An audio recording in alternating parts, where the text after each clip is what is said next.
Hello quizzers, something different this week. We're going to replay an episode that we did 3 years ago, just when we started the podcast, so you may have missed it the first time around. We invited 2 random people onto the pod, gave them help from a London quiz legend, and put them all together and see how much cash they could win. We only ever did a couple of these, but as the podcast grows, we might consider inviting some listeners on future episodes. Let us know what you think, and if you're interested in taking part down the line, get in touch with the show. The links are in the show notes. We'll be back with a new regular episode next week. Roll the drums. Hello, I'm James Cutler, and this is Quiz Coconut's Quickfire Quiz Pod. I've invited 2 contestants onto the quiz pod to play for some prizes. The catch is, they don't know each other. The more questions they get right, the bigger the prize. They're not alone though, I've invited one of London's premier quizzes to help them out. And you can play along at home. But remember, don't use Google. Use your coconut! So here we go, our first season finale. Over the first 4 episodes, I asked you what the noise was. There were a handful of people who got it right. I randomly selected 2, and here they are today. Let's meet them. Hi, I'm Jenn. I am from Toronto. And who else have we got here? Hello, my name's Andrew. I live in Montreal, and I'm from Newcastle. Hence the accent. Okay, let's get on with it. We have 10 questions coming up. Each question that you get right, you get £10 into a shared pot. So we're playing for a maximum of £100, or the equivalent in your local currency. Don't panic. If you don't know the answer, I have one of London's top quiz brains standing by to help you out. And you can ask her for help on 2 questions that you're stuck on. If you're playing along at home, I'm going to give you 2 seconds of silence after the question has been read out. Pause the quiz pod because that is when the contestants are going to be giving their answers. Jenn, Andrew, are you ready? Yep. Yes. Here is question number 1. The tango originates in which country? I think it's South America somewhere.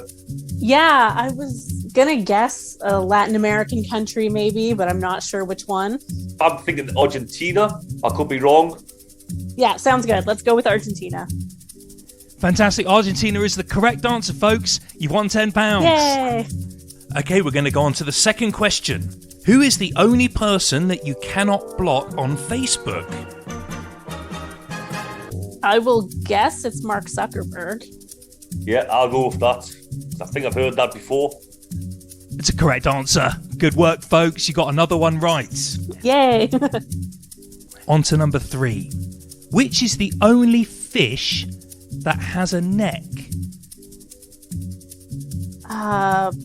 Maybe a seahorse? What do you think? Is that a fish? It's fish-ish. Definitely got a neck, yeah. Let's go for seahorse. Got a seahorse is another correct answer. So 3 out of 3 so far. All right. Well done. Question 4 is well-known lyrics. The song is You're the One That I Want by Olivia Newton-John and John Travolta from Greece. What is the 16th word of that song? I've got chills, they're multiplying, they're the first 5. Contraction like there counts as 1 word. Okay. 16th. Okay. Feel free to sing it if you want. I think I've got an answer. I was just going through it in my head. I think we're at the same spot. What's yours? Electrifying. I think so, yeah. Should we go for that? Yes, let's go for it. Okay, well let's go through it. So I've got chills, they're multiplying, so that's 5. Mm-hmm. And I'm losing control, cause, that's up to 10. The power you're supplying is electrifying. Electrifying is the 16th word. You've got another one right. Get in. Oh, phew. I don't know whether you read about John Travolta, who started to cultivate peppers during lockdown. It's going quite well. He's got chilies and they're multiplying. Oh, no. Yeah, sorry about that. Back to the quiz. On to number 5. Starbucks uses the word venti for their large drinks. What does venti mean? 20. I'll go for that, Jen. Yeah, I've got a clue.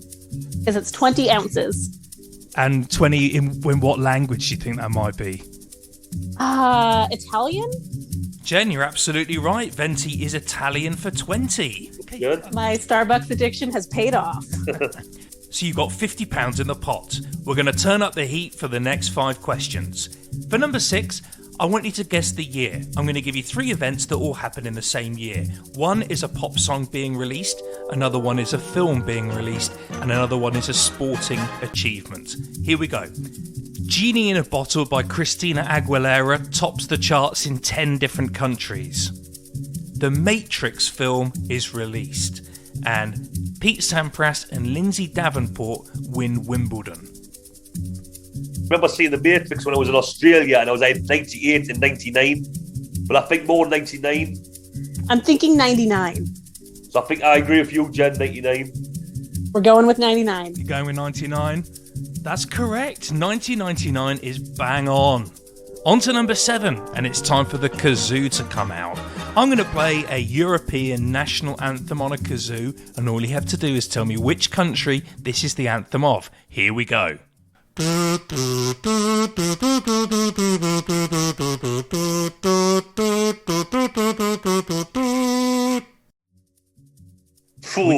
Which European country do you think that is? We've got the Euros coming up this summer. You may well hear it there. Well, it's not Great Britain. Correct, yeah. Jen, do you have any ideas? I have absolutely no idea. I was just going to pick a random European country. Which one? I don't know. Germany? It sounds more like Italy, but should ask Jane, eh? Yeah, let's go with some assistance on this one. Okay, so we're going to bring in my friend and London quiz circuit legend, Jane Selby. Hey Jane, only a few weeks until the pubs reopen. How are you feeling? I'm feeling fantastic. I can't wait to get in the pubs and do some quizzes, mate. You know, I've known you for many years. You used to come to some of the quizzes that I hosted in London, and sometimes you won by yourself. Once or twice, not often. I came second a lot, which is terrible because I got all this horrible wine, right, which I used for cooking, because that's about all it's fit for. Let's be fair. Yeah, Jane, I always felt with you it was more about getting a really high score in the quiz than going home with a bottle of Blue Nun. Anyway, Jane, you're going to help Jen and Andrew with 2 of these questions. The first one was the harmonica. You've just heard it. What do you think? I'd know it if I heard it like for real. That's part of the challenge, I think. You have to put up with my interpretation I think it's of it. probably Spain, because I think that was Franco. It was around the time of Franco that they changed the national anthem from the one before. And I think it was like, you know, bigging him up sort of thing. It's Spain. Jen, Andrew, are you going to go with Jane? Yeah. Spain. That's correct. You are right to go with Jane. Well done, Jane. Good job, Jane. Thank you. Jane's going to stick around in case you need her again. You have 3 questions left and 1 Jane lifeline. Here's number 8. Name any year in the life of Leonardo da Vinci. 1500 and something, I think. Yeah, I was like, was he 15? 16? 1582. That's what I say. What do you say, Jen? Sure, let's go. I was going to say like 1540, but 1580 is good. Let's 1582. put 1560 then. Yeah, right in the middle. Yep, 1560. She's just a little bit out there. He was around from 1452 to 1519. So you're pretty close. That was very close, but just a little bit late there. Question 9. What is the biggest selling music single of all time worldwide? The only thing I can think of was that Elton John song when Princess Diana died. Candle in the Wind. Yeah, but I don't know if that is correct. I just remember that being a big seller. It's as good as any. I was thinking either the Beatles or Michael Jackson, but Yeah, but I guess like with those, you would buy the album and not just the single, right? Like I feel like for the single, it has to be special on its own. well, I'm happy to go for that one, Jen. Okay, that's excellent. That is the correct answer. Candle in the Wind. It's way out in front. Yeah, Nice for Princess Diana, sold 33 million copies. So our last question is this, number 10. What is the loudest noise that has ever been documented by humans on planet Earth? Jen, you think it's something like an AC/DC concert or something? Oh, maybe. I was trying to think like the sound of a rocket taking off. I'm bamboozled by this question. You can ask Jane on this one if you want. Yeah, let's see what Jane has to say. Yeah. Right, well, something did happen that would have been quite loud, I would imagine. And I believe it was when Krakatoa erupted. I would imagine that would be really, really loud because it's the biggest explosion of any volcano ever in recorded memory. And it must have been really, really loud, even though, of course, even I wasn't alive. That would be my guess on that, an educated guess. All right, Jane. Lovely talking to you, James. You too. It's been great catching up with you. And thanks very much for your help. See you later. Hey, lovely. See ya. I mean, sounds like Jane knows what she's talking about. I will go with that. Go on then. We'll go with Jane, I guess, eh? And that's correct. You got the last question right as well. Jane got that one spot on. Now, as a side note, there have obviously been other volcanic eruptions over thousands of years going back. Krakatoa was the loudest that has been recorded by us. The eruption killed over 30,000 people, and the noise was so loud that it would deafen you from 40 miles and could be heard 3,000 miles away, which is about the distance between New York and Dublin. And it also plunged the Earth into 4 years of winter. Krakatoa and armadillos, I've learned today. There you go. Jen and Andrew, you did very well. You got 9 out of 10. Congratulations. Jen. Yay. Well done, Jen. Yeah, good job, Andrew. Nice. You made quite the team there. That was very impressive. And so you have won £90 to do as you want for your favourite small business at the moment, whatever that might be. And before you go, would you like to do a shout out to anyone? Can I just shout out to me kids, Freddie and Nate, me dog Geordie, and me missus? I'll shout out the trivia team, Murderinos, Jackie, Austin, Lindsay, Mara. You guys were all secretly helping me somehow, I'm sure. Jen, Andrew, thanks for playing. Hopefully we'll see you at one of our quiz nights soon. Bye. See ya. Thanks. Bye. So they've set the bar high with 9 out of 10. Can you do any better? Why not try next season?